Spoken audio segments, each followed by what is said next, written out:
কোন দিকে যাস তোর রহিমকে ফেলে? কোন দিকে যাস তুই তোর খালিককে ফেলে?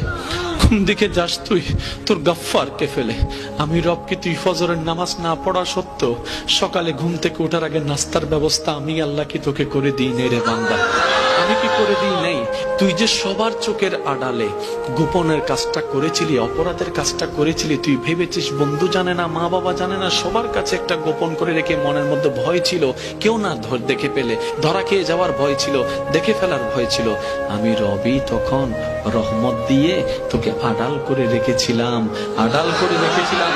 যদিও তুই আমার জমিনে দাঁড়িয়ে আমার হুকুম অমান্য করছিস, ফেরেশতারা বারবার বলে মওলা তোমার জমিনে হুকুম অমান্য করছে, তারপরে তো দয়া করো কেন?